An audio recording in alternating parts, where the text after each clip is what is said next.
فاسألوا أهل الذكر إن كنتم لا تعلمون۔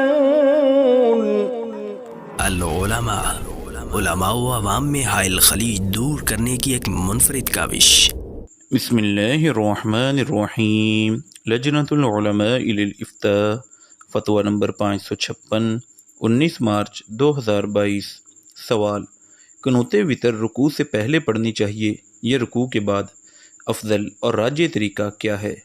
جواب: الحمدللہ وحدہ والصلاة والسلام علی من لا نبی بعدہ۔ عبادات میں قنوت کی دو اقسام ہیں، نمبر 1 قنوت نازلہ، نمبر 2 قنوت وتر۔ ان دونوں کے طریقہ کار اور خصوصیات کی تفصیل درج ذیل ہے۔ قنوت نازلہ سے مراد وہ دعا ہے جو جنگ، مصیبت، وبائی امراض اور غلبہ دشمن کے وقت دوران نماز پڑھی جاتی ہے۔ مذکورہ ہنگامی حالات کے پیش نظر قنوت نازلہ کی مندرجہ ذیل تفصیلات ہیں۔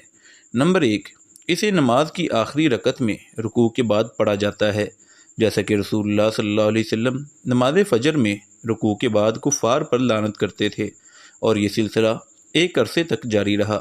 صحیح بخاری حدیث نمبر 4559۔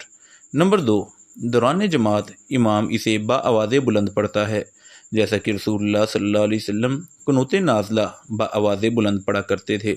صحیح بخاری حدیث نمبر 4560۔ نمبر 3، قنوت نازلہ ہاتھ اٹھا کر پڑھی جاتی ہے، جیسا کہ رسول اللہ صلی اللہ علیہ وسلم ہاتھ اٹھا کر قنوت نازلہ کیا کرتے تھے۔ صحیح مسلم حدیث نمبر 913۔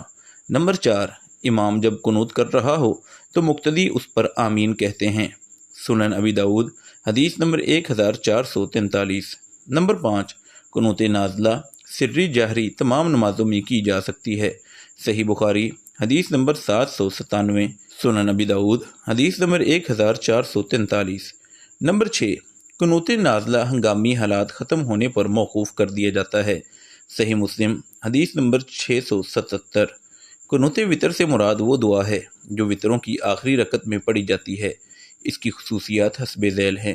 نمبر 1، یہ دعا صرف وتروں میں پڑھی جاتی ہے اور اس کو رکوع سے پہلے پڑھنا چاہیے، جیسا کہ ابی بن کعب رضی اللہ عنہ فرماتے ہیں کہ رسول اللہ صلی اللہ علیہ وسلم 3 وتر ادا کرتے اور دعائے قنوت رکوع سے پہلے پڑھتے تھے۔ سنن نسائی حدیث نمبر 1700۔ ابن مسعود اور دیگر صحابہ کرام رضی اللہ عنہم سے بھی ثابت ہے کہ وہ وتر میں رکوع سے پہلے قنوت کرتے تھے۔ مصنف ابن ابی شیبہ حدیث نمبر 6911۔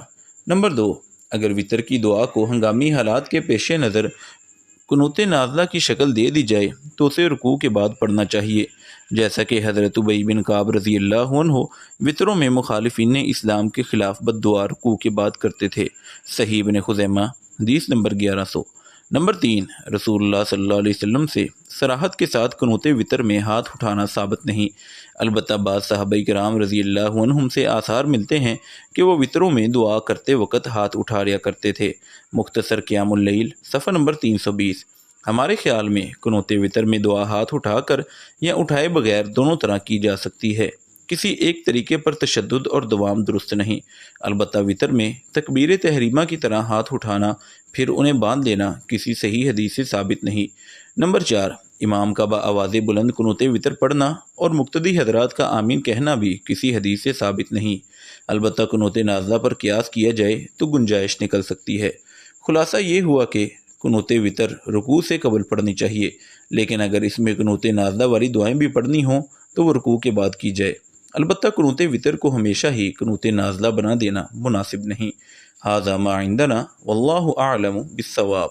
مفتیان کرام فضیلت الشیخ ابو محمد عبد الستار حماد حافظہ اللہ، فضیلت الشیخ عبد الحلیم بلال حافظہ اللہ، فضیلت الشیخ جوید اقبال سیالکوٹی حافظہ اللہ، فضیلت الدکتور عبد الرحمن یوسف مدنی حافظہ اللہ، فضیلت الشیخ سعید مجتبیٰ سعیدی حافظہ اللہ، فضیلت الشیخ ابو عدنان محمد منیر قمر حافظہ اللہ، فضیلت الشیخ حافظ عبد الرؤوف سندو حافظہ اللہ، فضیلت الشیخ ابو محمد ادریس اثری حافظہ اللہ۔